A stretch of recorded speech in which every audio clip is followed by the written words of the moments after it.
What's happening, people? It's your girl Minna. Welcome back to my channel. You already know what it is. Big up to everyone locked in on deadline day, D-Day. That's the name of the day, bro. Deadline day settings. You guys know what it is. Big up to everyone locked in. And boy, this is probably the most busiest deadline day I can remember in a long time. Now, it seems like there's movements happening with a lot of clubs, a lot of players, a lot of regions, people heading to Saudi, people heading across Europe, etc. So we are going to talk about all of that. You guys know what it is. Of course, it's Manchester United related. The stream is Manchester United related, but we are going to talk about a few other moving pieces in football right now in the transfer window. So be sure to hit the like button and be sure to subscribe. As always, man, first and foremost, how are you lot doing? Let me know how you lot are doing. We got an early one for the Daily Dose today. And of course, we got a preview stream later today for Liverpool versus Manchester United. And also, it's in the last couple of hours of transfer deadline. So obviously, we'll keep up with that as well. But you guys know what it is. Antony to Real, but it's not happening. Apparently, he wants to stay. We're going to talk about that because Fabrizio just shot it down. He shot it down immediately, but you never know. You actually never know. Today is the day that anything could happen. I think in the transfer window, honestly, I think anything could happen, not just for Manchester United but for other teams. I'm seeing people like Newcastle kind of struggling for getting players in. I'm seeing Al Ahly trying to make a decision about Osimhen or Ivan Toney. Ivan Toney's doing his medical right now on his way to Saudi, so that's something I definitely didn't see kind of coming when the window first started. And obviously a lot of moving pieces for Manchester United with Jadon Sancho giving Chelsea the green light. Yes, he's given them the green light and he wants to join them. So now it's just down to Chelsea and United to get to terms, get some sort of agreement, which is interesting because Erik ten Hag has actually pointed something out in the press conference. He pointed something out in the press conference and he said, as of his knowledge, Sancho is staying. We're going to talk about that. Big Up Liam says, hey, Minna, good video with AGT. Thank you. I didn't even know it was out. Let me go and find it. It is on the COP TV, I think. I hope Liverpool fans are being nice to me there because I actually did not know that it was up. So I really hope Liverpool fans are being nice to me in the chat. Let me send you lot the link. Make sure you lot go check it out on the COP TV. Minna on the COP TV. Bam.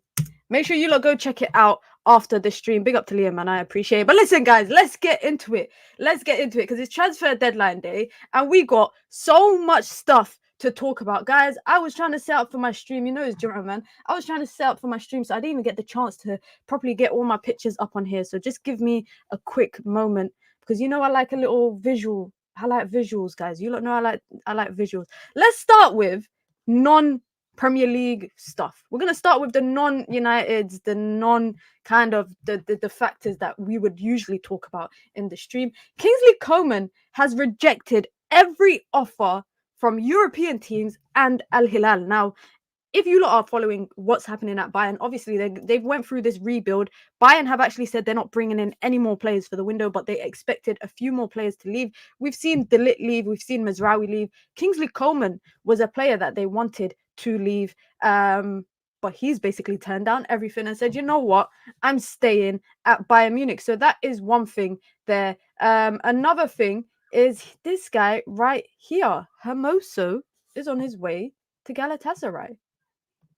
Yeah, he's on his way to Galatasaray. So that is a player that Man United, I'm not going to say United were looking into, but it is a name that has come up in the transfer window. So that's one name that can just go away now. It can just go away. Another player that's on the move, this guy here. If you lot can you lot see the signed shirt I got right here? Arnett Danjuma. If you're wondering how I got that signed shirt, I interviewed him about a year ago.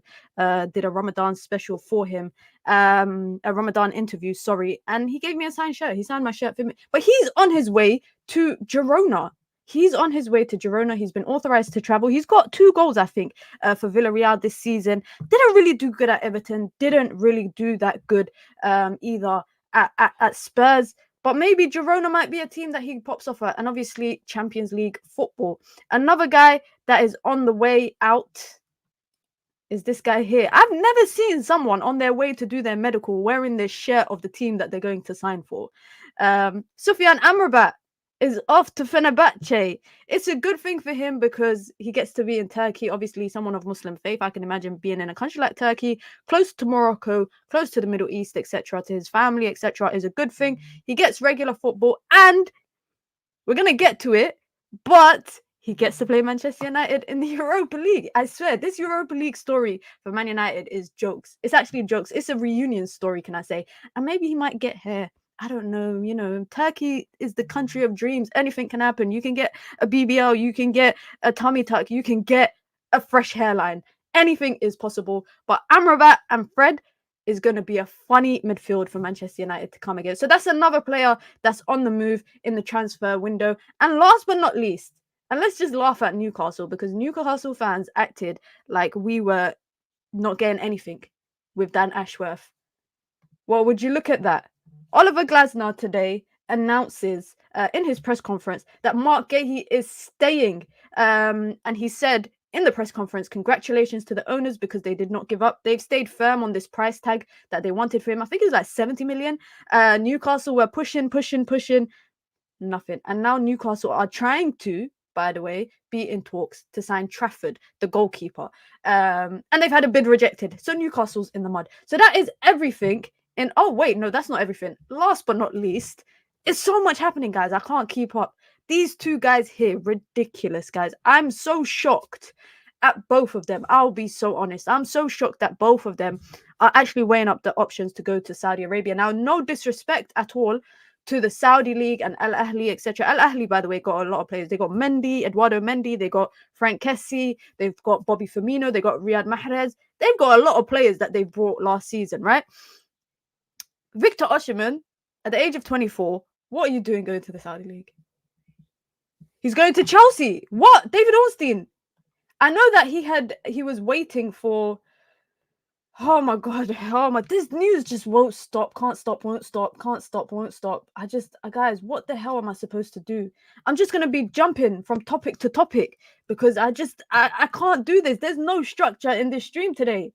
There is no structure. Chelsea awaiting the green light from Victor Osimhen before advancing talks with Napoli over deal. Chelsea hope the 25-year-old will agree to join the team and fit the team and incentive-based wage structure. PSG are not in, and Al Ahly are fully focused on Ivan Toney. So it looks like Ivan Toney obviously is heading to the Saudi League to join Al Ahly. I mean, Ivan Toney with Bobby Firmino in the 10, Mahrez on the right, Frank Kessie in midfield. Damn. That Turkish defender as well plays for them as well. That Turkish centre back, Di Morali or something like that. Now it's interesting with Victor Osimhen because I'm really interested to see how on earth Chelsea can possibly end up with Jadon Sancho and Victor Osimhen on deadline day. It's not even new news. It's not new news because I know that obviously Chelsea were always kind of looking to get Victor Osimhen, but Victor Osimhen just gave the green light to Al Ahly recently. Today, they agreed apparently wage structure or wages. I mean, they offered him 30 million a year, guys, for 4 years. Of course, it's 120 million over 4 years. Of course. Now, how they get this deal done, it'll be very, very interesting. But that is everything that's kind of moving around right now in the league. But you know what? Let's just actually United. Let's get to the United talk. Now, Fabrizio had to come and just kind of stamp out a story. But Simon Jones from the Daily Mail reported that Antony and Christian Eriksen, two players emerging for Real Betis as potential loan targets within 10 minutes, I think. How long? Let me see how long was that between in 21 minutes, yeah? Fabrizio Romano comes out and says Antony to Real Betis on loan is not happening despite reports he wants to stay at Manchester United. Clearly, Antony's camp slapped the story out ASAP. They said, get that story out. Would it be a good move for him? I think a loan spell would be a good move for him. But the only way I could imagine him leaving is if Jadon Sancho was to be staying. That's it. That's the only way I could see him staying. Now, on the topic of Jadon Sancho, and let's bring it up here on the topic of Jadon Sancho. How has the day kind of started? Erik ten Hag said in the press conference, which is very, very interesting. He said he was asked about whether Jadon Sancho would leave or stay, and he said, "As I know, Jadon Sancho is going to stay." That's what he said. But obviously, he's probably not privy to it. And also, can I just say, he's probably just being very, very diplomatic about stuff. He's being very, very diplomatic. Now, within the last, I would say, 10 or so minutes, Fabrizio Romano has reported that Chelsea have officially submitted a bid to Manchester United for Jadon Sancho. Understand it's a loan proposal similar to terms offered by Juve, but the total package is higher. Sancho is open to it, has given Chelsea the green light, so he's already ready to join them, and reportedly he is keen to join Chelsea if Manchester United and Chelsea can come to an agreement. Now, in that same breath, they are also trying to get Raheem Sterling off to Arsenal. Arsenal, we're looking at that, but I think it's more Chelsea trying to ship him there. Why? Because in the last, I would say, also the last 20 or so minutes now, I might butcher bro's name, so I'm going to call him Carney, but Darmesh from Sky Sports reports that Jadon Sancho's move is a separate deal. It's a separate deal. However, Manchester United have explored a potential move for Chelsea midfielder Carney Chukwuemeka. Now, am I interested in that? Yes, because that is a name that has popped up quite a bit. But you look at his injury record, for example, last season, bro missed 38 games because of 6 separate injuries. Now, I do think Manchester United need depth in midfield. They 100% need depth, because even if Christian Eriksen is available, since losing Scott McTominay, only bringing in Ugarte as the only midfielder, you need a little bit more depth. I mean, that's what Erik ten Hag has said when he's mentioned about people like Jadon Sancho staying. He said, we've got a lot of games this year. We need quality. We need depth. And Sancho is part of the team. Of course, he's going to say that. Now, Chelsea are obviously trying to sell players right now. I mean, and I know Ramadan is in the chat, and Ramadan is a Chelsea fan. They are selling a brother called David Washington, right? You cannot tell me this is a real person, first and foremost. But they're selling a guy called David Washington. I remember when they brought him, he's played like 20 or so minutes for Chelsea, I think, and they're selling him for 5 million more than what they brought him for, to a club owned by Chelsea's owners. Let's make sense of that. It's basically like, if I'm not wrong, is it not like Man United selling a player to Nice for 5 million more than what you brought him for? Now, Chelsea are selling. Why? They need to fund the move for Jadon Sancho. They need to fund the move for Victor Osimhen. Now, separately for Chelsea, can I just mention that UEFA have now come out and said that they do not recognize financially, they do not recognize selling your assets to from the parent club to a sister club, which could get Chelsea in trouble. Why? Because they've now registered their women's team as a separate entity, etc., and they've done a lot of selling between assets. So that's another interesting point, because people are always talking about, look, I swear, if they don't get transfer ban, I don't know anymore. Clearly, they have some serious lawyers that are finding some serious loopholes for them to be working in. But can I just say, the idea of Chukwuemeka, guys, yes or no? Like I said, injury record speaks for it. His injury record speaks for itself. Let's look at his time at Chelsea. His time at Chelsea, in his first season, he missed 4 games. He missed 4 games. After that, he missed 38 games with 6 separate injuries. I mean, he missed the game for fitness. I don't even know what the hell that means. He missed the injury with a knee injury, another knee injury. So it seems like it's like reoccurring injuries. I'm not gonna lie. Now, is he good? I think he's decent. He fits the caliber of what Man United want, young talent, etc. But for me, what scares me is injuries. Now, one thing I don't want to do, guys, if Chelsea signing a player like Osimhen is reliant on them selling players, please let's not do Chelsea any favors. Let's not do them any any favors, and I'm being absolutely dead honest. No disrespect, but we are still trying to get through what has happened with Mason Mount. I can't lie. Buying Mason Mount for 60 million, we should get Carney Chukwuemeka for free after we gave you lot 60 million for Mason Mount.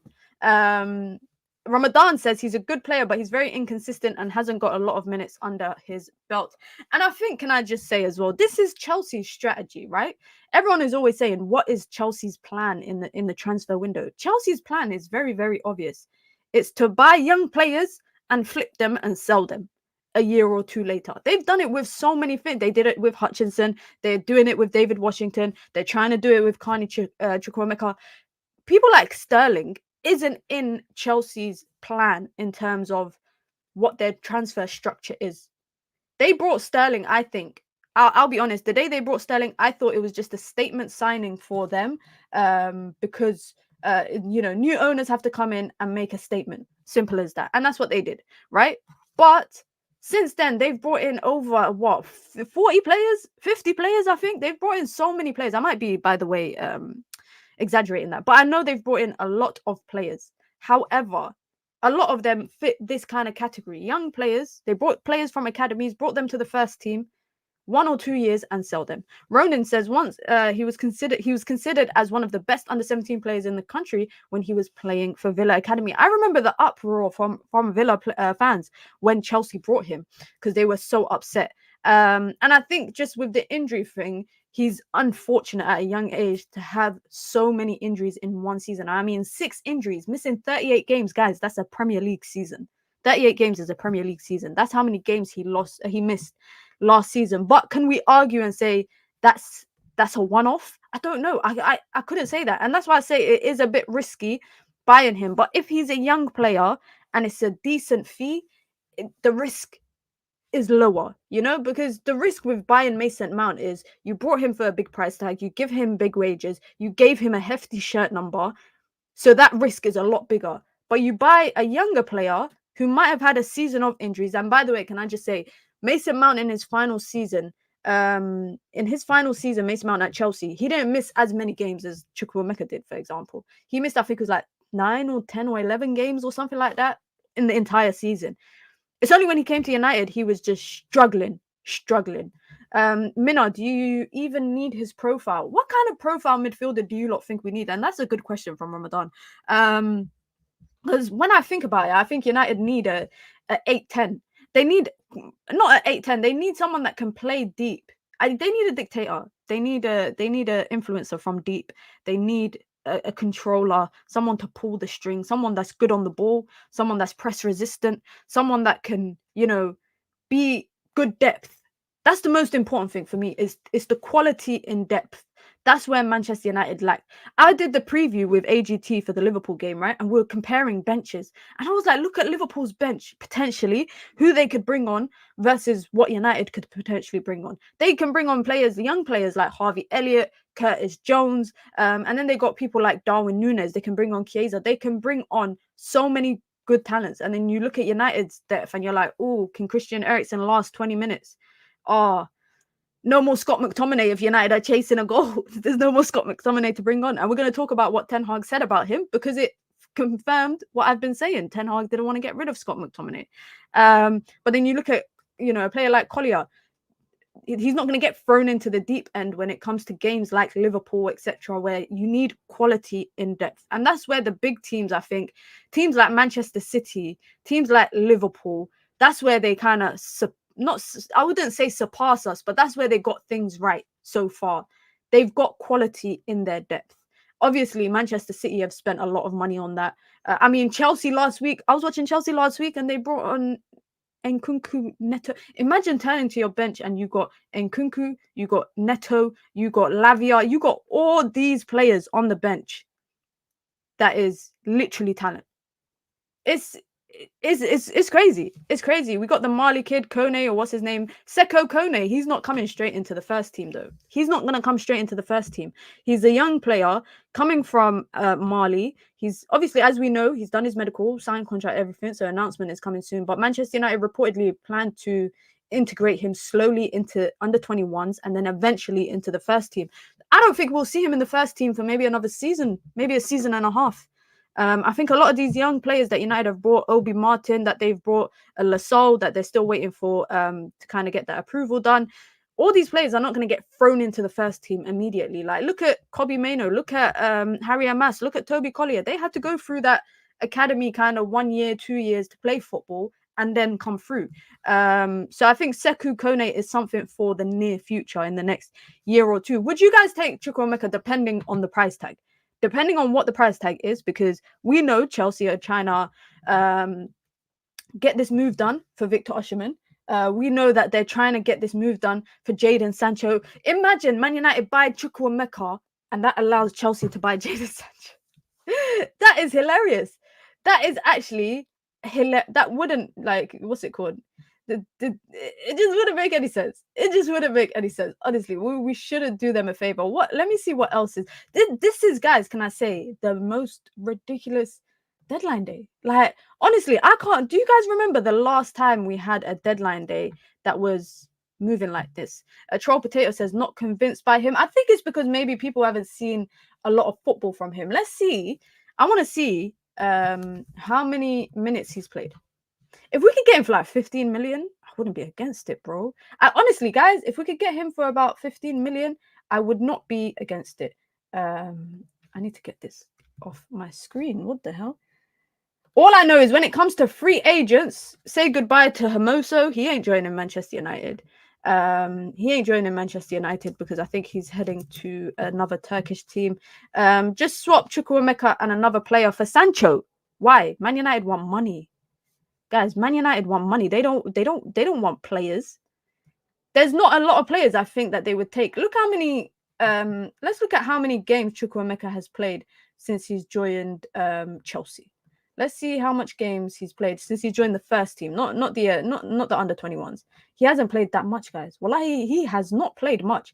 Last season, he played obviously he missed 38 games in the entire season. He played less than 250 minutes, or about 250 minutes. That's scary. That's scary. Let me bring it up here. This is his time at Chelsea, guys. This is Chukwuemeka's time at Chelsea in 2 seasons. 2 goals and an assist in 600 minutes. Listen, there's no way United go now. And this, to be honest, I don't think this is going to get done. I don't think this deal's going to get done. It's a name that's just popped up last minute. I don't know. I'll be really shocked if Man United actually get this deal done. But this is blasphemous, honestly. 600 minutes. 600 minutes. Guys, let's put this into perspective. How many minutes did Mason Mount play last season? I think Mason Mount played about 500 minutes in the entire Premier League for Man United last season. Let's have a look. Let me see how much Mason Mount played for Manchester United last season. Because we're sitting here complaining about about Mason Mount's injuries, and then we're going to possibly sign this guy here. Mason Mount had played last season. Well, this is crazy. Mason Mount has played about 300 more minutes than Carney Chukwuemeka has last season at Chelsea. And by the way, it's the same number of years. It's about 2 seasons. Actually, it's a bit inflated because it's including this season. So let's take away Mason Mount's minutes for this season. He's played about 800 minutes since joining United last season, give or take. And Carney Chukwuemeka has played about 600 and something. That's scary. That is scary. Guys, I don't know about that. A week ago, we had 160 million in sales and 46 million net sales. We don't need to sell anyone to fund Sancho or Osimhen. I hear it. But I'm sure you might just want to sell just to make some room in the dressing room. I don't know. Maybe make some. I'm seeing.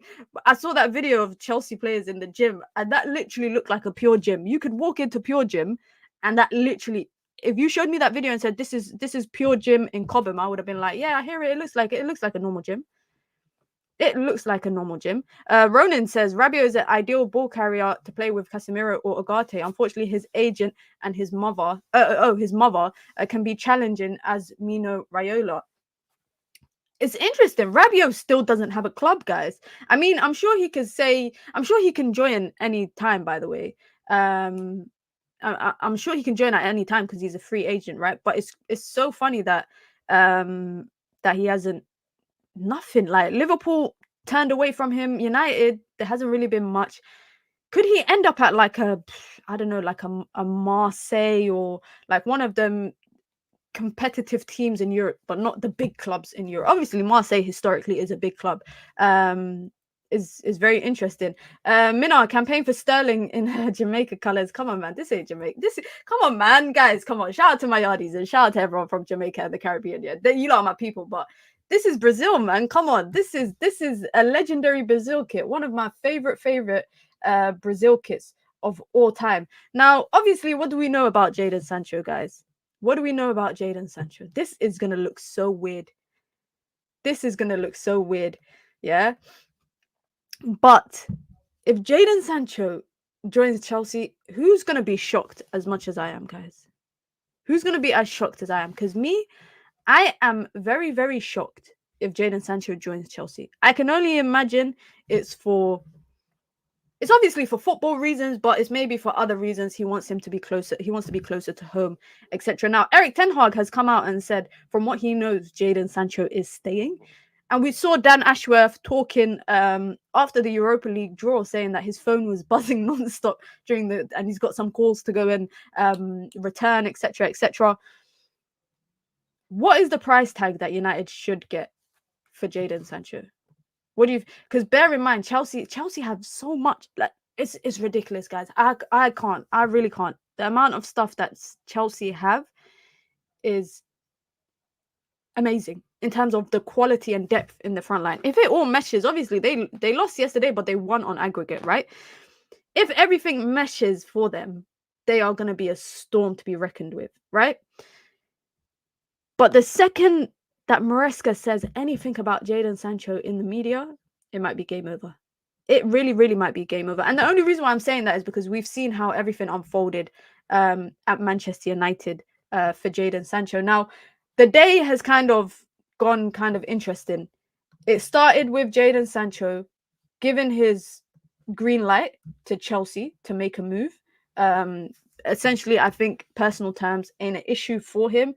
And then it went from that to Chelsea officially submitting their first bid for him.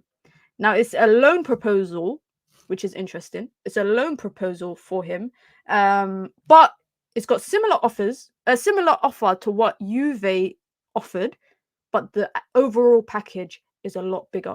So maybe, the price, the fee they might pay at the end of a loan if they want to keep him, that might be a bigger price tag. Maybe they're covering more of his wages and his salary. Juve were reluctant to cover anything over, I think it was half of his wages. And the Juve talks essentially just broke down yesterday and Juve walked away from it. Jadon Sancho wasn't keen on joining Juve. I mean, he has Chelsea and Juve as an option, and he prefers to go to Chelsea. But if there is any kind of truth to Antony potentially leaving, it just wouldn't make sense for me for Jadon Sancho to leave. It just would not make any sense to me for Jadon Sancho to leave. Who would you want to sell today if you could sell one, Sancho or Antony? I would sell Antony. Sancho is a very interesting one because with Jadon Sancho, I'm just like 4 years. 4 years, bro. This is your 4th season at United, yeah. But Antony, there is never anything that can convince me that Antony will be a good asset for United. Now, I feel bad for Antony sometimes, and let me land. I feel bad for him sometimes because he didn't choose that price tag, and obviously the wages he just pushed his salary. His agent pushed for it as well, right?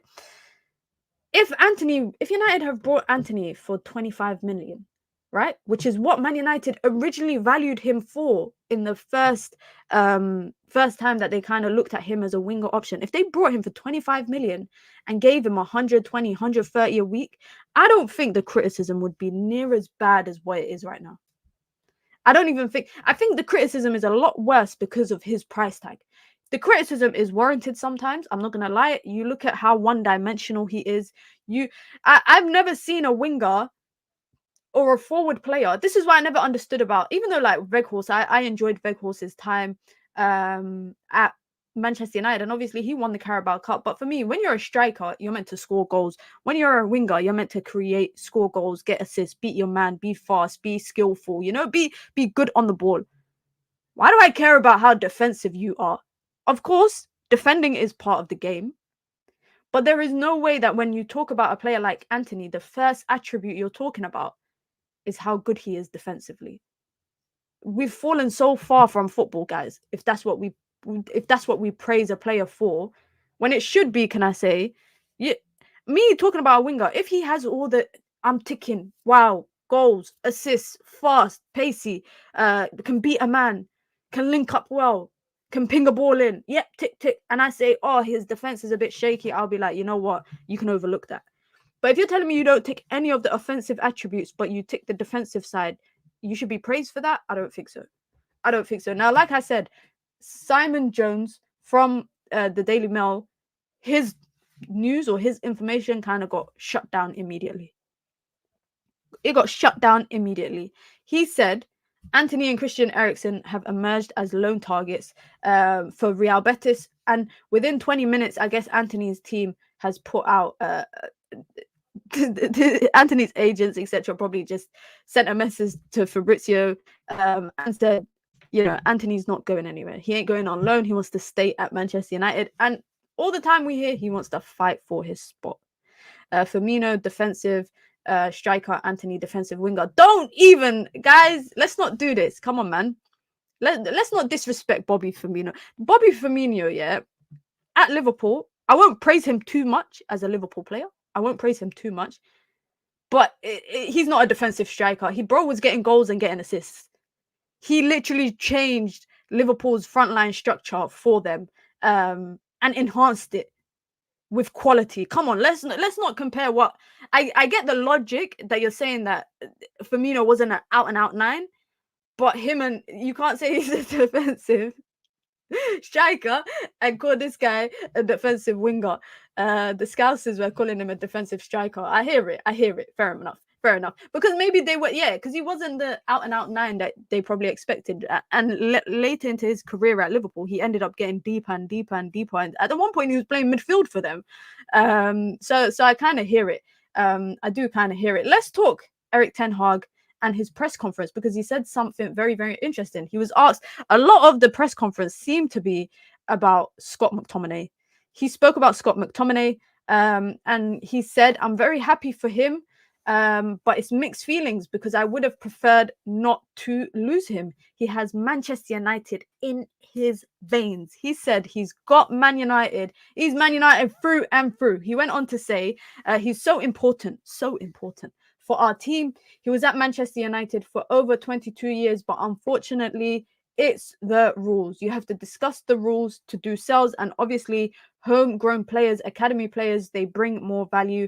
It's not the right thing to do, but for everyone, for all parts, it was a good deal. For Scott, he is happy with it, and of course, for Napoli, a very good player, but also for us. He was also asked, let me bring it up as well. He was also asked about Manuel Ugarte, etc., who, by the way, has not been registered in time.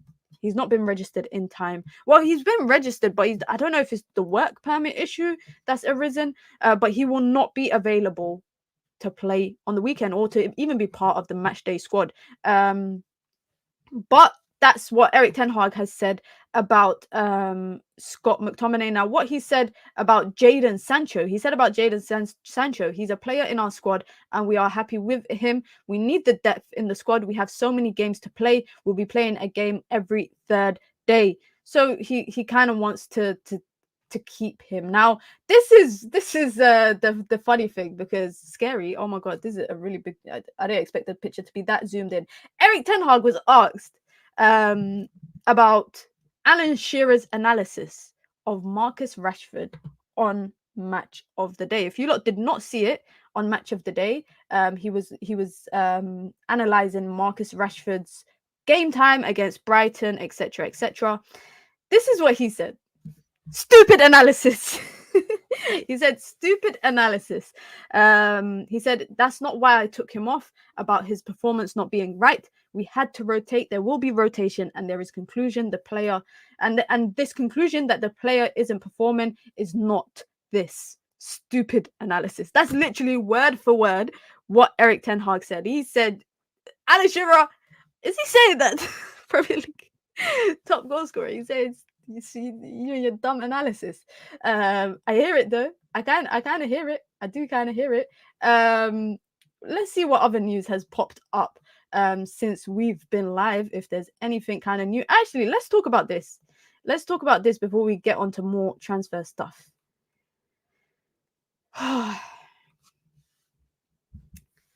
Europa League. Actually, let's see how many likes we're on. Guys, we are 4 likes away from 100, so at least let's get to 100. There's more than 100 people here. There's been more than 100 people here. So 4 people hit the like button, and we can crack on with the rest of the stream.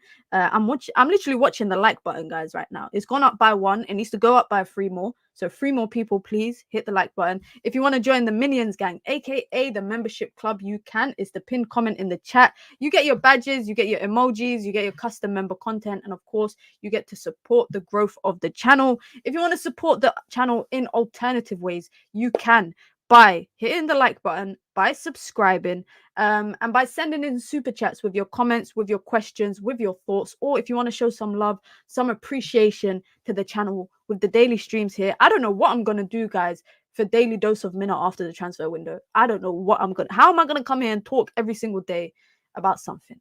I don't know. But there's so many ways you can support the channel. And of course, your support never, ever goes unnoticed. Never, ever goes unnoticed. But we hit the 100 likes. We even surpassed it. Keep hitting it as you continue. You don't have to hit it, by the way. You can touch it. You can tap it. You can caress it. You can do whatever you want. Just make sure you press the like button. Minna, what shirt are you wearing? I am wearing today R9. I'm wearing R9 2004. I want to say this is the 2004 Brazil one because it was after they won the World Cup. But it's R9, one of the greatest strikers of all time. But let's talk Europa League.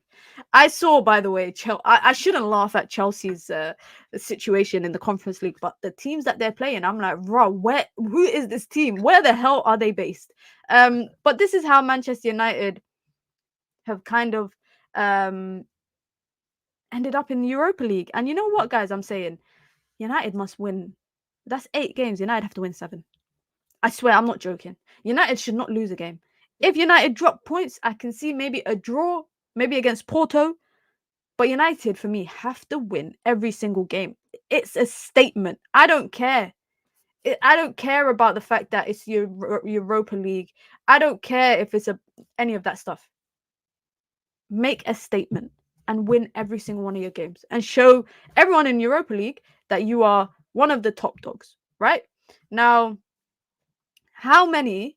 Oh, it's 2002. I think it is the 2002. I don't know which one it is. 2002, 2004. Let me double check. 2002 World Cup.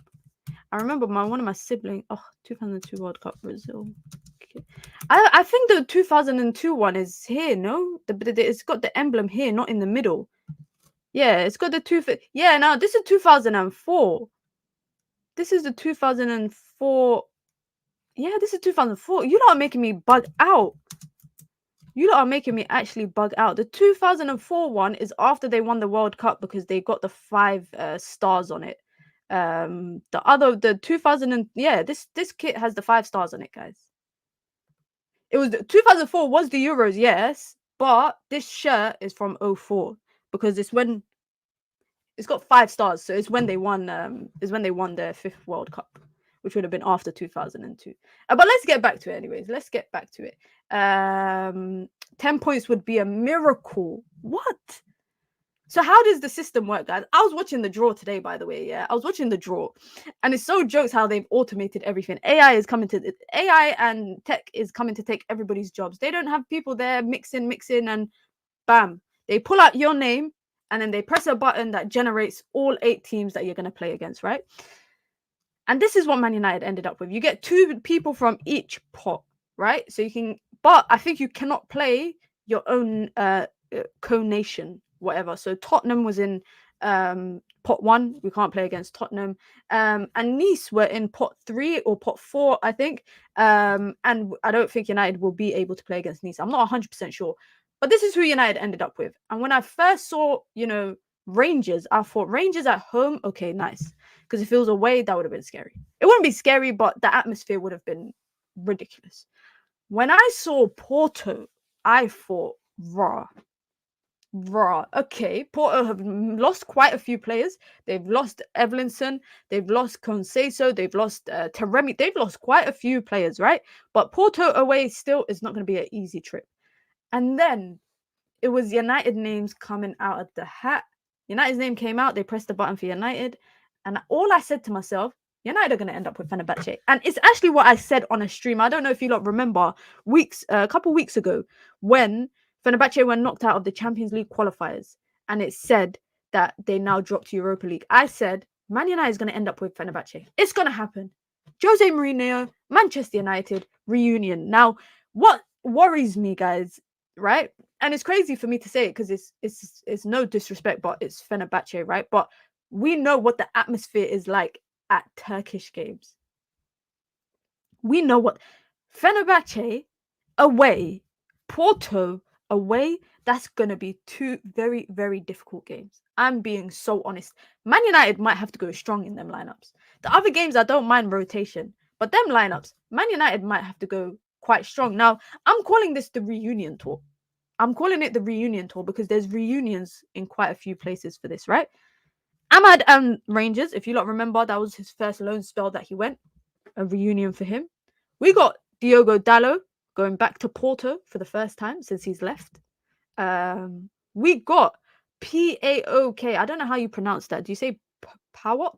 I don't want to say it wrong. But Shola Shortire plays there. So he gets a reunion with his old team in Manchester United. Then we have Erik ten Hag reunited with FC 20, where he played. That's where he played. He didn't. I think he was. I don't know if there as well, but I know that he played there.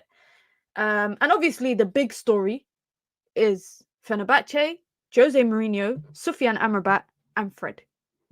That is a reunion. That is it's the reunion tour now. 8 games, 3 points up for grabs in each game. That's, if my maths is not wrong, that's 24 points, right? Yeah, it's 24 points. How many points do you guys expect United to get? How many points do you guys expect Man United to get? Because I'm not gonna lie, I expect United to maybe drop points against a Porto or Fenerbahce. But I'm not kidding, guys. If United drop points to any of the other teams, this Bodie, whatever their name is, yeah, I swear they got an effed up pitch as well. Victoria Pleasant, where are they? I think they're in Romania. FC 20 in the Netherlands. FCSB. I don't even. That sounds like a skincare product that you put on your face. If someone said to me, "Yeah, FCSB," where are they? What league are they in? They're in the Romanian league as well. Let me see who plays for them. I want to see what players they got. I want to see what players that they have in their team. If they have anybody that we might know. I don't know anybody in this team, guys. They won UCL. How long ago did they win UCL, man? I need to see this. I need to see how long ago. No disrespect, yeah, but I need to see how long ago they won the Champions League. Because they must have won it. I must have been not alive. They won it in 85-86. They won the champs in 85-86, and then they won the Super Cup straight after that. They ain't even won their. Have they won? Oh, they've won their. Oh, they just recently won their league. They recently just won the Romanian league. Victoria Pleasant is in Czech Republic. That's how you know my geography is bad. Jum'ah Mubarak to you too as well. European heritage. Redemption in Turkey. I like that. I like that. I think Fenerbahce versus United is going to be a very good game. Like, the show just said it in the chat saying atmosphere hype. But guys, we've seen how rattled United got against Galatasaray. We saw that, right? It could be, you know what? Alhamdulillah that they sold Kadioglu. We thank God that they sold Kadioglu. Oh my God, they got Yusuf and Nasiri. Forget Fred. They got Yusuf and Nasiri. Do not let Harry Maguire start this game against Fenerbahce. Do not let Harry Maguire start against Fenerbahce, because the last time Yusuf and Nasiri came up against Harry Maguire, do you guys remember for Sevilla what he did? He made him score an own goal. He made him score an own goal. You know what? They've actually got guys. You lot are downplaying Fenerbahce. I beg you lot, let's look at Fenerbahce's team, because they've actually got a flipping decent teams, guys. What the heck? What the hell is going on? Why do they got that keeper? They've got the Livakovic. I hope I didn't butcher his name. But they got Livakovic. Oh my days! They've actually got a decent team. They lost badly in the playoffs. They did, but look at their team. You know, with Jose Mourinho. Well, if Jose Mourinho, yeah, if he's coming with a vengeance, like it's let's look at the players they got. Let's look at. I'm trying to find a lineup from like their most recent game in it. Let's look at their most recent game. They just won 5-0 on the weekend. Have United scored 5 goals under Ten Hag? They got Saint Maximin on the left-hand side. They've got Dusan Tadic on the right-hand side. They got Edin Dzeko up top. They've got Livakovic in goal. They got that old Leicester centre-back, Soyuncu. I hope I didn't say his name wrong. They got him at centre-back. And then they've got, like I mentioned, Yusuf and Nasiri on the bench, and then a lot of Turkish players. Are you hearing those players that they got, guys? Are you guys hearing that? I don't know, but I'm not gonna lie. I will be optimistic for United, because I said that my expectation is at least. Is it crazy if I say 22 out of 24 points? Is it crazy if I say 22 out of 24 points is the minimum that Manchester United should get against all these? We should only draw 7 wins and 1 draw is what I'm accepting. Deadass. That is what I'm accepting. Anything kind of less than that that's a no-go for me. That is absolutely a no-go. Jose will do a madness and say respect. You guys are saying 22 points is too much. If I expect United to win all the games, is it? If United drop points to Victoria Pleasant and Bod and 20, if we draw or lose to them, yeah, the lights are gonna be very, very bright. The lights on everybody is going to be very, very... Oh, shit, it's not even on. The lights are going to be very, very bright on everybody at Manchester United, yeah? If they honestly drop points to Victoria Pleasant, FCSB, or whatever they're called, Billboard. Honestly, remember Copenhagen. Honestly, you lot are saying that I'm obviously being unrealistic, which I am. But the reason why I'm saying this is because for me, there has to be a turnaround in mentality this season. I'm not accepting draws in Europa League when Man United on paper is the far more superior teams than everybody in Europa League. So how can we come into Europa League fixtures saying out of 24 points we're getting 14 or we're getting 18? Come on. We just spent 200 million. We've spent 600 million in 3 windows. And we're coming out and saying, oh, 14 points, 50% of the points is acceptable. It's not acceptable, guys. It's not acceptable. It's because our away form is shite.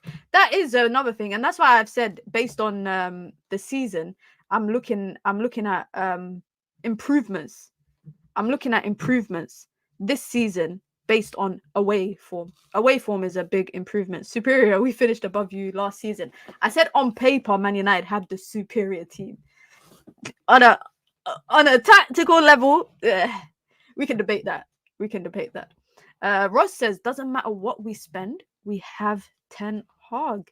Is he the issue? That's the question. Because you look at the team that United have right now in terms of depth, right? I think United have decent depth. I still think they are definitely lacking in some areas, but they definitely have some decent depth. I mean, Wolves have just signed that Andre guy that United were also reportedly linked to from Brazil. I think he was playing in Brazil. So Man United, the Wolves have just signed him for like 20 something million. There's no way that was a name that was kind of up in the air for United, and they go and pay more than that to sign Chukwuemeka. That is unrealistic to me. Now, Alex Crook. Who's Alex Crook? The guy from TalkSport. Crook is a crazy surname, by the way. But Alex Crook has said that Man United are now willing to listen to other teams for any loan moves for Jadon Sancho. So it looks like they've now opened up the I don't know what it's called. What should we call it? They've opened up the buffet to everybody. Before it was just Chelsea were coming through the side trying to get a piece of the pie.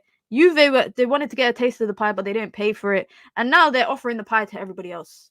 They are now willing to listen to loan moves. Remember, guys, if we take it back, less than a week ago, Manchester United were only looking at permanent sales or obligation to buy loan deals. Now they're willing to listen to anything for him. They are willing to listen to anything for him. And I think he ends up at Chelsea if the package is right. I think if the package is right, if they pay a heavy, if they pay most of his wages and a loan fee, I don't know what kind of loan fee you lot would accept for him. Let me know what kind of loan fee you think is reasonable if he goes to Chelsea. Oh my God, I got an eyelash in my eye. Fuck. Oh my days, I got an eyelash in my eye. Let me know what is the loan fee that you would accept for Jadon Sancho. Would you expect 10 million? Is 10 million okay? 10 million pounds? 10 million pounds? 25 million loan deal. Joe Blackman, I know you were on a little something in it before during your stream on KG's channel. Bro said 25 million loan deal. Man United were willing to listen to offers for 25 million pounds just for a permanent move, and you think they're going to pay that on a loan deal? 50 million. That you know damn well, show that is not happening. Loan fee, just pay his damn salary. Would you rather they pay his salary and give like a low fee? Because I think another important thing is, guys, I do not want to be in this saga again next summer. Next summer, I do not want to be in another Jadon Sancho saga. And I was actually going to come on stream today with my Jadon Sancho shirts hung up at the back, because when I saw the news that he had given Chelsea the green light, I messaged two of my relatives who are Chelsea fans. I said, hey, do you want my Jadon Sancho shirts? Seeing as I got a number of shirts to give away. I literally have 3 Jadon Sancho. I think I got like 4 Jadon Sancho shirts for United. I don't know what I'm going to do with them. And that's also, can I say, the reason why I've stopped buying shirts, Man United shirts with names on the back, because I'm cursed.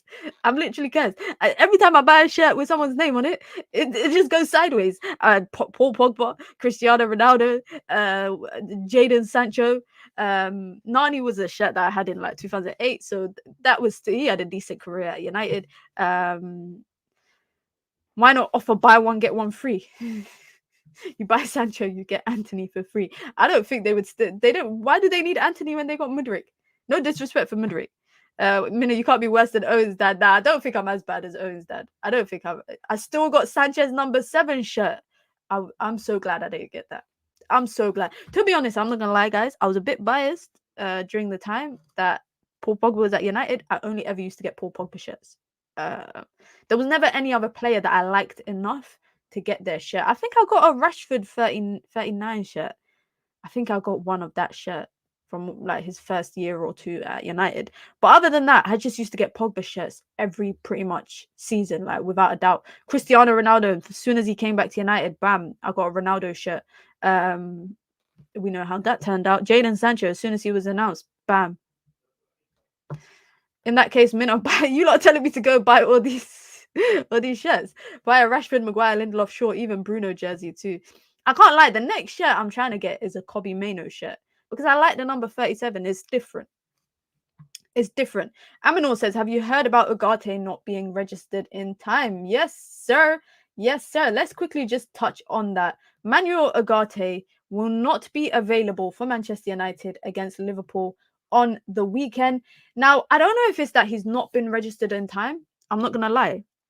I don't know if it's that or if it's because he has been registered and he hasn't. I guess if he hasn't got his work permit in time, then he can't be registered, right? I would assume so, that you can't be registered with the Premier League if you've not got an approved work permit. And that might take a bit of time. It's always subject to work permit approval. But we know that he's done everything. We know that he's done his medical, he's signed his, everything is done. They're probably just sitting on the pictures, not literally sitting on the pictures, but figuratively sitting on the pictures. Now, can I also say another thing? He has not played.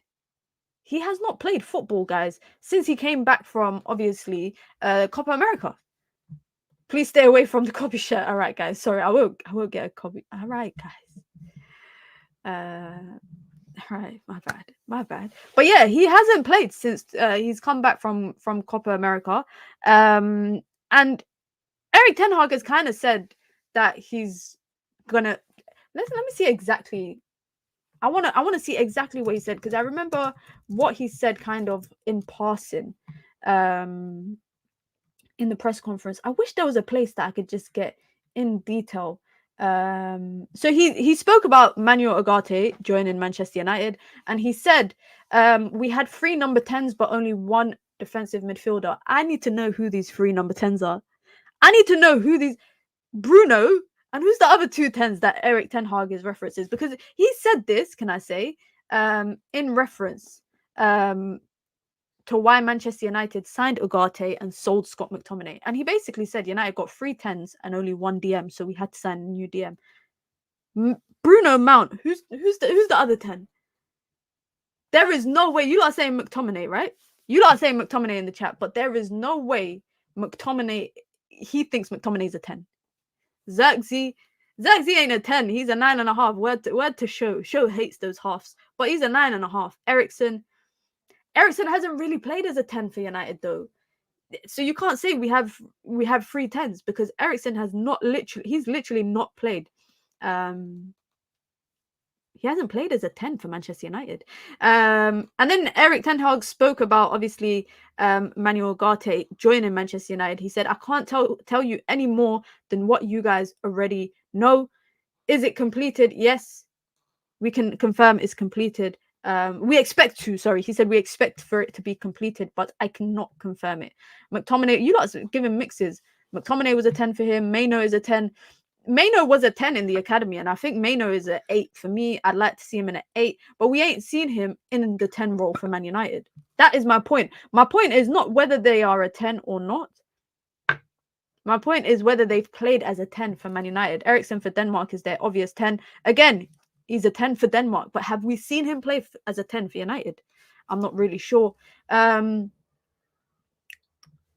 trying to find exactly what he said about let me find exactly what he said about Ugarte, because there was something that he mentioned which kind of, for me, confirms that I don't want to say he didn't want him, but I do further think that I'm about to sneeze. Oh shit, okay, never mind. Erik ten Hag misprofiles so many players. Does he? He was so sad, can I say, about Scott McTominay. Like, I watched a full video, by the way. He was so sad about Scott McTominay. He said obviously that he was happy for him, but it's like the manner in how he was talking about Ugarte and how he was talking about Scott McTominay. You could tell that he is devastated that Scott McTominay left. And it's crazy for me, because like, listen, shout out to Scott McTominay, because at the end of the day, he definitely embodies what Manchester United, I wouldn't say what Manchester United need in terms of players, but he definitely embodies what you want. 22 years of service to Manchester United, yeah, as a football player. From the academy to the first team, was never in trouble with the media, never had any sort of scandal in the public eye, minded his own business, played football, even if it wasn't to the level that a lot of people wanted. And Erik Ten Hag clearly loved that. Former managers loved that. Ragnick loved that. Jose loved that. Oli loved that. They all loved that about him. Yeah, we can argue about the quality of how he plays. That's a different story. But the way that he was talking about it was, damn. I was like, damn. But Erik Ten Hag was also asked about if there was any more signings coming in except for Ugarte. He said, I don't need to go into this because it's already been said. We are always looking for opportunities to have the best squad. Again, very cryptic in his message, in his answers in the presser today. But what would you lot rate the season, the summer from Ineos? Obviously, tomorrow I will be doing a stream early, man, 10 a.m. in the morning, guys. So if you're awake before the kind of, what is it, 12:30 kickoff tomorrow, if you're up and about, come join. Me and Marcel will be here talking about the transfer window. And of course, there's still a lot more time left in the deadline day, can I say? There is a lot more. There's like a good, if my maths is right, there's about 7-ish hours left in deadline day, right? Anything can happen. Anything could happen. United could possibly end up with this guy here, Carney Chukwuemeka. Jadon Sancho might end up staying. It literally anything is possible. Big up to Adam in the chat. D-Law says, I rate it a 9 only because the work they had to do being handicapped by previous regime. I think we've really downplayed the job that Ineos have had, right, to do. Like, we can definitely we can argue about the incomings, we can argue about the outgoings, but they had a lot of work to do. And one thing, obviously, I'm gonna say preach patience, right? I'm someone that is not a very patient person, but this is about patience. This is about timing. This is about patience. It's about timing. Getting players out, has always been a priority. Look how many players United have got out of the door. Of course, we can focus on some of them being like academy prospects, but Man United ain't hoarding players anymore and just shipping them out on loan. Ethan Laird, let's put this into context, guys. Ethan Laird had 6 or 7 loan spells, full season or half seasons. He had 6 or 7 loan spells with barely any Man United first team starts before they eventually just sold him last season, right? Last summer. Ineos have come in and immediately, you've had 1 loan spell, 2 loan spells, yeah, you're on your bike. If you've had 1 loan spell or 2 loan spells and you haven't broken into a role player role or a starter role at United, they've got rid of them. Hannibal Mejbri, example. Alvaro Fernandez, the one that I was saying never really got a fair shot at United in the first team, another player they've just parted with. Facundo Palestri, another player they've parted with. With, can I say, big sell-ons, percentages, and some of them with buybacks. Manchester United's transfer window, I think, the incomings have been decent. I wouldn't say the incomings are 8s or 9s, because I do think, one of Man United's biggest problems is midfield, and only signing 1 midfielder is a bit meh. But bringing in 3 defenders when United were leaking goals last season, that's a round of applause. They took a risk with Xerxes, but I think the profile of Xerxes and what he can offer can definitely be a big benefit for United, especially at the price that they paid for him, 30-something million. That's decent. But I think a lot of their good work has been with their outgoings. I think it's been that. And next summer, depending on how the season goes, if Man United finish in the top 4, which I expect them to, if they win a trophy or 2, which I hope they do, the incomings next season can be even better because you've got a lot more to offer. You don't need to offer decent or high wages anymore. You've got European football to offer. You've got a competitive team to offer. What did Bruno Fernandes say when he signed his deal? I think in the interview he did with MUTV, he said the reason why he signed a deal is because Man United kind of reassured him that they're building a team to compete in the next year or 2. So United next summer, with European football, with things to offer, and then on top of that, in a better PSR position because they've did quite good financially this summer. I don't want to say it, guys. It could be a I'm joking. I'm not going to say it. I was going to say title child, but honestly, next summer it could be a lot better where United could actually sign a marquee name in the window. Now, I don't know if they're going to do that because of this whole by talents, not made superstars. But who says, again, this is completely hypothetical, but who says United might not get Musiala, right? I'm joking. I'm kidding. Next summer, all are gone. Harry Maguire, Casemiro, Rashford, Sancho, Eriksen, Lindelof, everyone. Lindelof will be gone in the summer, I think. I think Lindelof will be gone. He's gone on a free. Eriksen will be gone on a free. Harry Maguire possibly could be gone on a free unless they trigger his 1-year extension. Rashford could be sold. Casemiro could be sold. Jadon Sancho might be sold in this window. Like, honestly, guys, I will say one thing. Do not write off the possibility of anything. Anything is possible today. That's one thing about deadline day. Anything is possible. Fabrizio Romano has just kind of tweeted again. He's a tap-in merchant, right? That guy, man, he says nothing and something at the same time. But he's basically said, he's quote tweeted the tweet that he posted about the Chelsea bid for Sancho. And he said negotiations are ongoing for Sancho after the bid was submitted. There's nothing new there. There is absolutely nothing new there. I don't know why he had to go out and kind of post about that. Now, I don't even want to get into this because I don't know if you lot have seen, by the way, the discourse today on Twitter has been about Man United, Sancho, Ten Hag, who was right, who was wrong. And Sancho, people that feel like Sancho has been done wrong felt like Erik Ten Hag kind of threw him out to the wolves. And people that feel like Ten Hag did a lot for Sancho they feel like Sancho let the club down. This is why I want this saga to end. Hopefully this conversation can come to an end. Off topic, will Liverpool sell Van Dijk next year? I think this is his last year, right? They're gonna lose Van Dijk. Who else? Mohamed Salah. Alisson we know is gonna leave. Trent could leave. I think he'll be a free agent, I think, the season after that. So they're trying to get him a deal. So that core, their big five or whatever you want to call it, that core that won them the Champions League and the Premier League, they could have all be gone. But that's what I was saying again, guys. Make sure you lot go check it out. Yeah, let me put this. I'm gonna post it on the community part of my on my channel as well. But I was on AGT's channel earlier. Where we did a preview and I spoke about how this is a new era for Liverpool under Slot. It's a new era, especially with, Salah leaving, or he's probably, for me, Salah, it's a no-brainer. He's going to the Saudi League because one thing Saudi will do, I think, is they will throw the bag at the biggest Arab star in football.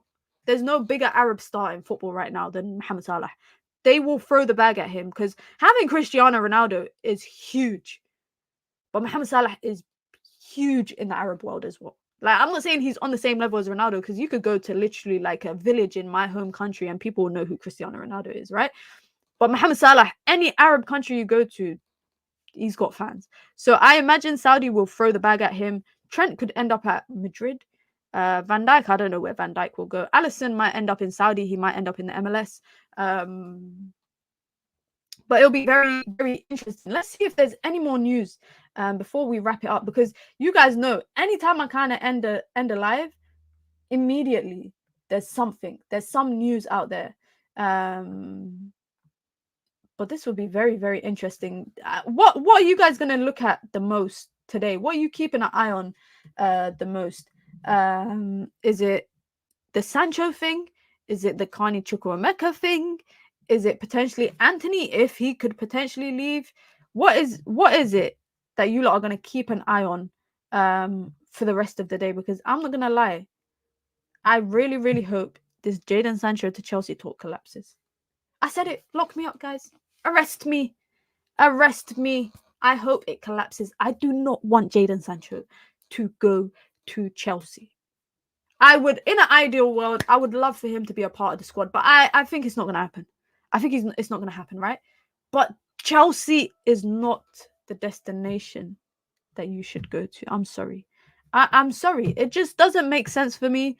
It's just footballing wise. I think, why are we allowing Chelsea to buy an asset of ours that's not a failing asset? Let's be real. Sancho is not failing. Had we sold Chelsea Harry Maguire, I'm not gonna lie, I wouldn't be that mad about it. I wouldn't be that. I feel like we're strengthening Chelsea. We're giving them an alternative of all the 50,000 wingers that they got. They've got another alternative. Sancho and Victor Osimhen on deadline day. That's actually unfair, guys. That's actually unfair. I'm not seriously. That's unfair. I hope the Sancho deal collapses.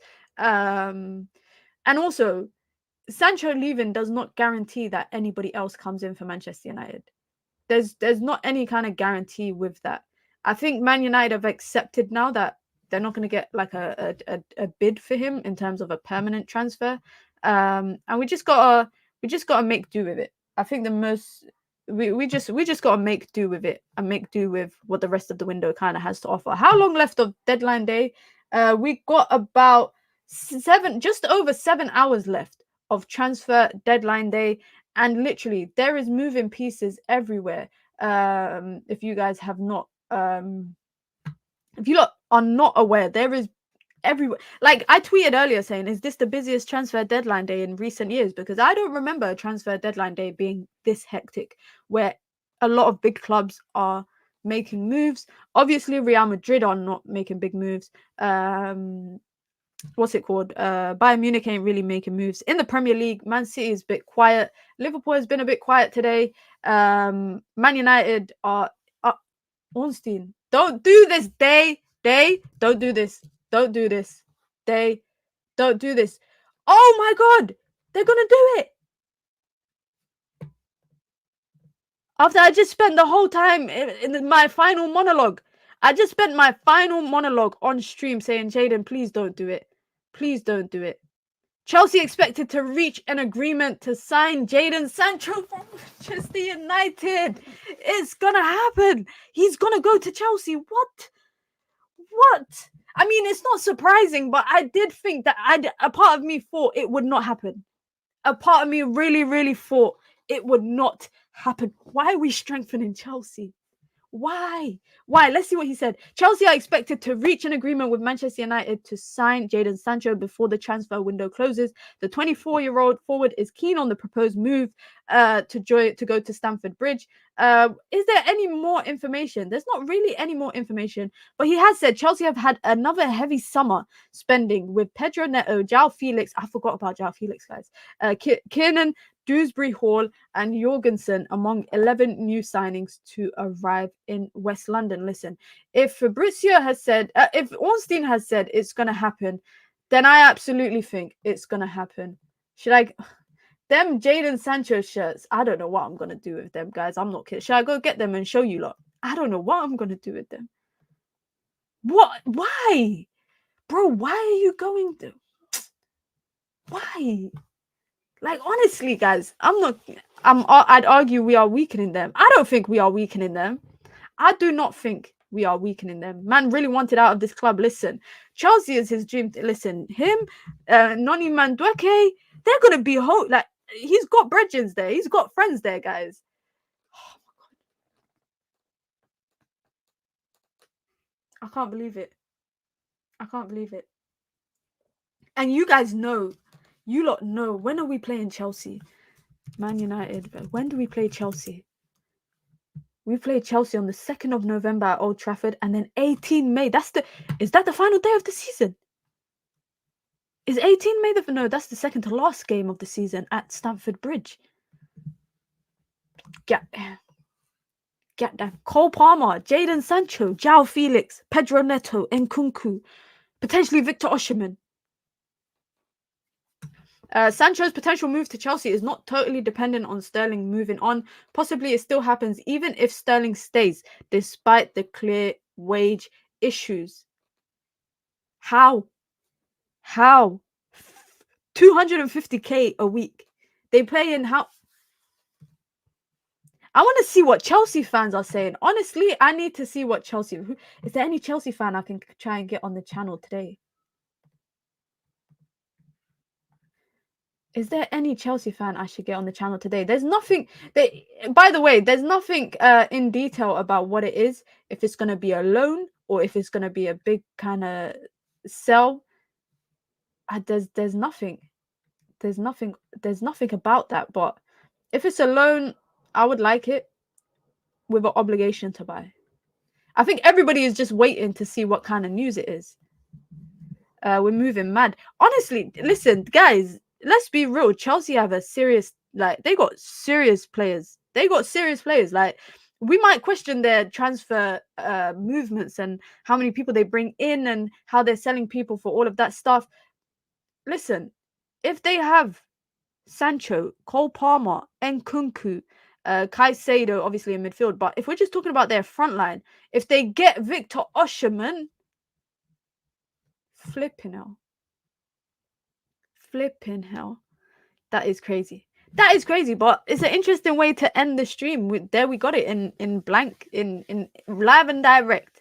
Live and direct. I think this deal happens, especially if Ornstein is saying it. I think, yeah, if he's saying that they're going to strike a deal, that means he's hearing it. Listen, David Ornstein, shout out to David Ornstein, because I used to work, if you lot don't know, by the way, I used to work for The Athletic as a freelancer. And I had the pleasure of meeting him many times in the office. He's a serious guy. He's a serious guy. Only once he kind of has, he doesn't do tweeting for the sake of it. He only talks about news when it's cemented, and he's got serious connections everywhere, to footballers, to managers, to clubs, sorry, agents, etc. Ornstein is a cool guy, and if he's saying it, and he's saying specifically, they're not saying, guys, that he's not saying they are in talks. He's not saying, he's saying Chelsea expected to reach an agreement, which means he's getting that information from Chelsea or United, or probably both. He's probably getting it from both of them. And Manchester United, if they are, like I said, with Jadon Sancho, I think it's been very clear that they want to get rid of him. It's been very, very clear that they were planning to get him out of the door. If you lot remember, before the transfer window, there was a bunch of names up in the air about who Man United were willing to listen to offers for. Jadon Sancho was always on that list. Even though he played preseason, he went on the US tour. He played quite regularly under Erik ten Hag at preseason. He was allowed back into training, etc. All of that was not because he was ever going to be a starter at Manchester United. It wasn't because Manchester United were planning to utilize him for depth. It was because Manchester United, and in particular, can I say, Ineos and Umar Barada, Dan Ashworth, etc. If you are trying to sell something to someone, you need to act like your house is a happy home. You cannot, right now, Raheem Sterling to Arsenal, for example, that's one kind of conversation we're hearing. If Arsenal can get, say to Chelsea, 10 million is what we're going to pay for him because you guys want him out, that literally works in their favor. It works in Arsenal's favor. So Man United cannot sell Jadon Sancho, whether it's on loan with an obligation to buy or a permanent transfer. They cannot do that without making it seem like everything is happy at home. And that's why they had to bring him back into first team training. That's why they had to get Erik ten Hag to not really answer questions about whether he apologized or not, or whether ten Hag apologized. If you lot realized, a lot of Erik ten Hag's pressers, when Sancho returned and he was asked about Jadon Sancho, he said he wasn't going to answer about who apologized. He just said, we've put it aside. He said, we've put everything aside. We're focused on this season. That's all he kept saying. Let him go, Minna. We can't keep people who don't want him to be here. How do you guys feel in the chat? Let me know in the chat. Are you happy to see Jadon Sancho leave? Do you care where he goes? Or do you just want him to leave? Like, which is it that you just prefer? Do you just want him to leave? Are you enjoying the Ornstein and Fab fighting for the Sancho bomber like I am? Yeah. I mean, Fabrizio came in saying that they are putting an official bid. And now, kind of, Ornstein has one-upped him and said, forget the bid. They are going to get the deal done.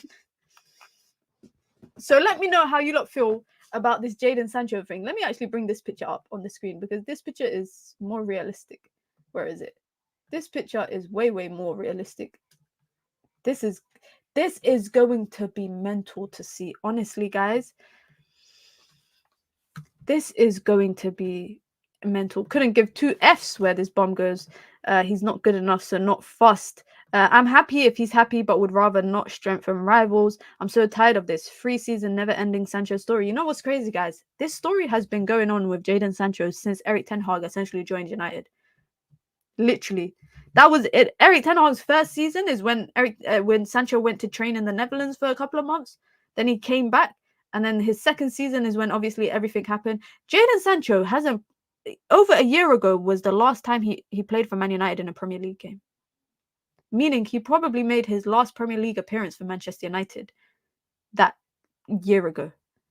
Ramadan says I'm ecstatic. Ramadan is a Chelsea fan, guys. By the way, Sancho is old news. Let him go. Fillmore says not for me. I've barely seen him in a United shirt since he's been here. Let's look at Sancho's time at Manchester United and try and make an understanding of it. Should we try and make an understand? Oh, of course, you can't make sense of something that doesn't make sense sometimes, but we can try our best. We can try our best, right? Let's have a look at his entire time at Manchester United, which is what? This is his 4th season. Alhamdulillah. Sorry about that, guys.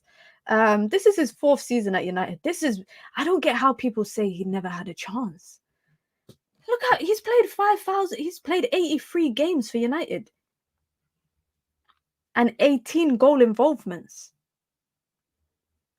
83 games for United with 18 goal involvements.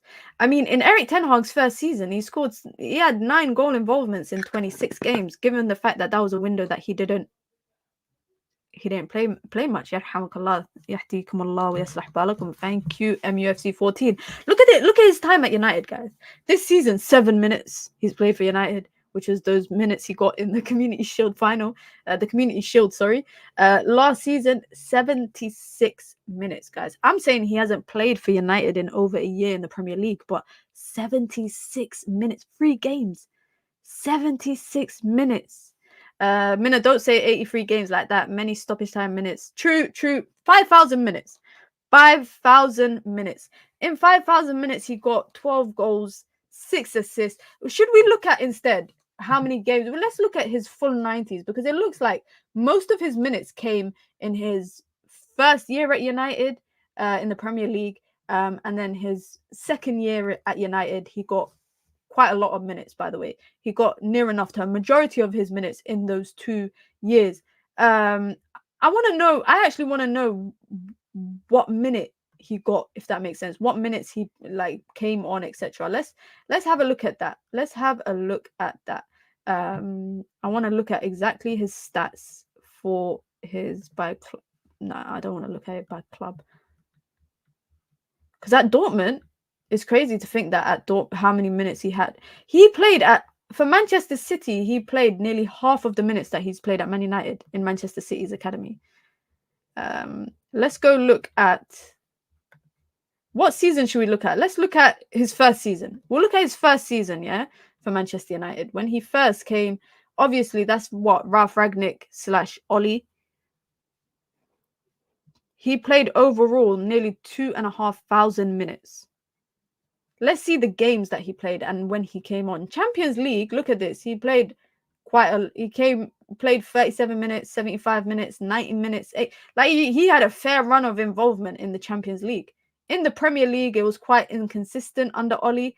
Look at this. 15 minutes. He never really played. It took him Watford, which is basically when Ollie basically got sacked. He played 90 minutes when we lost 4-1 to Watford. After that, he played 90 minutes against Chelsea. He didn't really play 90 minutes consistently for United. Actually, he did. In his first season, he played a lot of 90s. He's played a lot of 90s. This is just one of them signings, guys. It's just sad. And David Ornstein coming through with the bomb has definitely it has dampened my mood a little bit. Not because I don't want him to leave. I want him to go and do well, but I don't want him to do well at Chelsea. If he goes to Chelsea, I have to go and hate. I have to literally go and hate and be a big time hater. I don't know, man. It's very unfortunate. Absolutely trash stats. I hear it. Sancho and Antony have been atrocious. I can't believe, guys, Manchester United have spent over 160 million on 2 wingers. Nothing. They have got nothing out. Antony has given us what, 10 goals max? I don't even know if has Antony even given us 10 goals. I can't say that.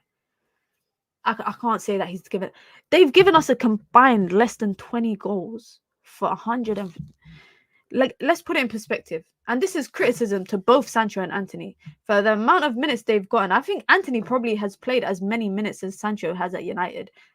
In those 2 seasons, they've both probably played around the same number of minutes. That is outrageous. Manchester United's previous structure have done us dirty, guys. They have done United dirty.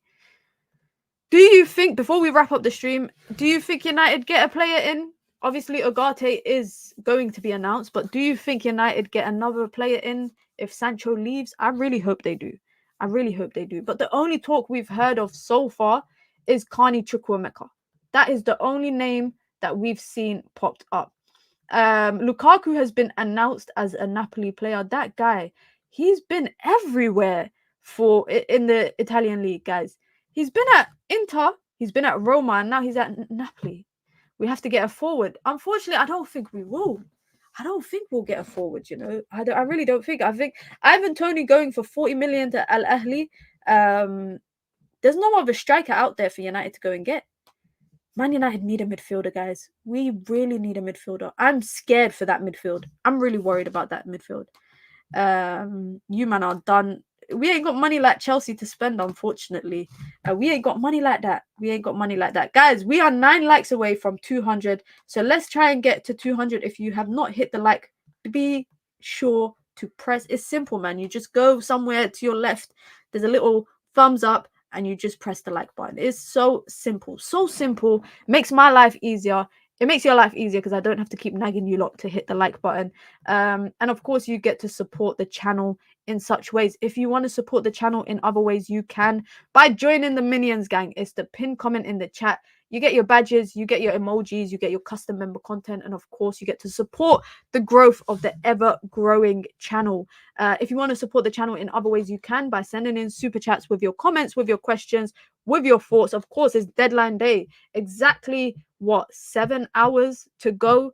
Manchester United are trying to get Sancho out the door. They could try and get Chukwuemeka out the door. They're listening to offers for Christian Eriksen and Victor Lindelof. Nothing has really prevailed. Antony, is he going to Betis? Is he an option? Fabrizio kind of shut that down immediately. But it looks like Man United are not done with their business today. So it's going to be a busy day. And I think it's a busy day across football. Across Europe, it's definitely a busy day. Victor Osimhen to Chelsea. Jadon Sancho to Chelsea. Mark Guehi stays at Crystal Palace. Arsenal are getting Neto, the goalkeeper from Bournemouth, I think, on loan. So that's interesting. Who else? Arnott Danjuma is off to Girona. Who else? I'm trying to remember everything off the top of my head. Kingsley Coleman will stay at Bayern Munich. Saudi Arabian teams are sniffing around Europe for some other players, but all eyes, I think, on Man United and Chelsea. I think all eyes will be on the two of them for the rest of the transfer deadline day. But you lot know what it is. Listen, if we have any breaking news between now and my next stream, which is at 8:30 p.m., I will be live. But if not, you lot know what it is. I hope to see a lot of you guys for the stream at 8:30 p.m. Of course, we'll touch on some transfers, but it's a preview for Man United versus Liverpool, where we're going to talk about the Arne Slot era versus Erik ten Hag, the master versus its student, if you want to say that. We're going to preview it, obviously talk about the game, talk about transfers for both clubs, what we kind of expect from the game. So I hope to see a lot of you around for that. But like I said, if we get any news between then and now, we will be live. We hit 200 likes. Big up to everyone. And I will be back later on this evening. I hope you lot have a wonderful afternoon, guys. It's not easy. Word to Saeed. I'm out. Peace.